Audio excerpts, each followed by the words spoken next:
let's get to yapping. What is going on today, YouTube? Hope you guys are doing fantastic. Today's video, I'm gonna yap a little bit. I want to talk because there's something that I want to talk about with Smite that is underutilized. It's used by like 4 characters, and most of the characters have a limit on it, and it's stacking mechanics. Now, with stacking mechanics, what do I really mean? Izanami, Spectral Protection. Every kill, she gets an extra 6% per kill. So this is from an 18% slow up to 24%, up to 30%. Every time you get a kill while this character is slowed, while the enemy is slowed. And this is cool. I like mechanics where if you do this payoff, if you play this little mini game, you get a benefit from it. Another example, Thoth at Reckoning, his passive. Thoth pens the name of his fallen opponents in his book, recording their weaknesses. After killing 20 enemies, Thoth gains a stack of 3 flat pen and 1% pen. This is cool. I like the use of it. It's a little mini game that Thoth needs to play.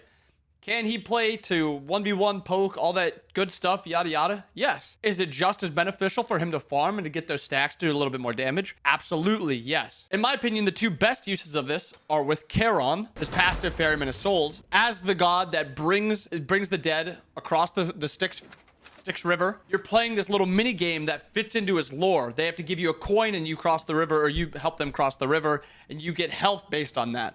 This should just be a permanent stack. You shouldn't have to worry about this max health. It's very hard to get to. Honestly, you can make 350 a little bit easier to get to, which is maybe something we can talk about in another video, where I think stats are capped way too hard in Smite. But if you're in this 60-minute game and you're at this 350 max health stack, why not let him just stack past that? How often is it going to happen? 2% of games, 1% of games that he's going to go past 350?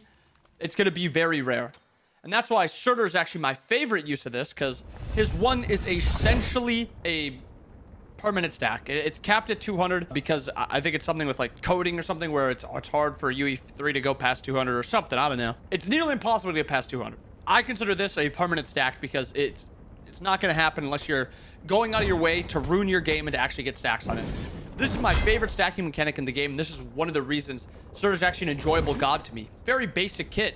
But just this little mini game, this little mechanic of getting last hits with the Flames of Muspell gets you extra damage on this. So now, do you want to use it to poke? You could, or do you want to use it to stack more? Do you want to use it to try to get this kill, but if you drop it, your one's now on cooldown, and you won't be able to stack it on this minion wave? That's a cool mini game to play, and I think High-Res should exploit that a little bit more, because that's so fun. And you know I have to bring some ideas for a video like this. I brought 5 ideas with me. There's not one for Guardians, because I think Charon's is actually just like perfect for it. I cannot think of one that would be as good as Charon in terms of getting stacks and permanently stacking. There's probably something out there that I'm not forgetting, but Charon's was just such a good idea, and I think it's just perfect. Just uncap it, make it slightly easier to get to. Starting with junglers, though. I've got 2 in the jungle category. The first one, Thanatos. This is an early game god. If Thanatos is playing useless early game, why is he just as effective late game? If the character's dominating early game, let him get stacks, and that makes him effective late game. Hovering Death. No longer 24 to 40% execute threshold. It is now, my original idea is 10, 12.5, 15, 17.5, 20, and then every kill you get an extra 1%. You can also kick this up a little bit if you think 10 to 20 is a little bit lower. And then every kill you get an extra 1% kill HP threshold. I mean, if you're getting up to 40 kills, why can't he execute at 50, 60% if that's how hard you are dominating this game? That's cool to me. There's a mechanic to play around. Yes, it's Thanatos' mechanic of just perma-fighting, but that's a cool little mini game to play with Thanatos. You don't have to worry about farming as much, because if I just play this game to, give some farm to my ADC or my mid laner, and I just play to just execute as many people as I can, my execute is going to get more value, and it's going to ramp up a little bit. Obviously, the threshold is going to stop at 100%, but if you're getting 80 kills in a game, hey, take your one-shot kill on anyone you want. Next assassin I've got, Kali. I think the base duration stun is very good, and I think having the buff duration is also perfect. But I think getting 30 power for free late game, especially on a character that's attacking as much as her, maybe let's have the power ramp up when you're getting kills. Less flat power, maybe 0 up to 20, and then every kill you get an extra 3 power or something like that. Make it so you actually have to play to like fight with Kali, and if you just farm up late game, yeah, you'll be a late game Kali, but you're not going to be that fully dominant Kali that if you do get a few kills through the early game and you start slowly ramping up that late game, you're going to be a menace. My warrior, I got Mulan because she has a little bit of stacking in her kit already. Training arc. Doing damage with your skills gives them more of a benefit. Why not just slowly push into this a little bit more? Every 4,500 damage after this, you get an extra 10% attack speed. You get an extra 5% power, an extra 5% movement speed, and 5% protections. Let her, if she is dominating the game and able to get a ton of damage off, let her keep ramping up, keep getting more powerful. She's in her training arc. Why is her training arc ever stopping? You're always training. She's a warrior. My favorite one, King of the Underworld. Guys, he's the King of the Underworld. Let's give him a benefit for getting kills. Every minion that Hades kills, give him 1 health. If he's playing the game literally perfectly for 30 minutes, clearing every wave perfectly and not missing a single wave, he is getting 360 health. Is that a good amount? Absolutely. But is it not cool to play into that little mini game that Hades will have? And instead of just giving him, you know, more protection debuff, give him a little bit of stacking. So like that early game that he's strong in, he can play to fight and be strong in that early game fight. It's very hard to lane against Hades.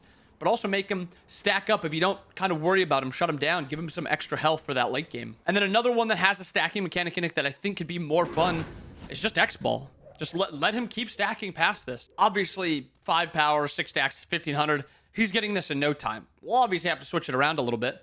But maybe every 1,000 damage X-Ball does, it gets 1 power. If you're doing 60,000 damage late game, or if you get to 60,000 damage as an X-Ball, you're getting an extra 60 power. Is that a lot? Yes. But your early game is a little bit weaker because you're getting power slower. But the more damage you end up doing, the longer the game goes, the more power you're going to get. And I think that's very cool. And it's kind of the same thing with Chronos. As longer being in the game, you get more power. This is another thing that's really cool. But hey, we could keep this stacking past this. This is a 37-minute game that he's capped out at 125 power. Let the Time Lord keep stacking. Why does it have to end there? But this is just one of the few things I think Hi-Rez could look to go into in UE on the UE5 engine, Smite 2, stuff like that.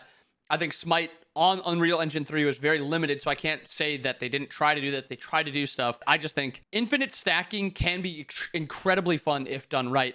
The idea where you're playing this mini game outside of playing to just do objectives, do team fights, getting yourself stronger, ramping up. I always think that's really cool, and I think that's something that Hi-Rez should look to do also.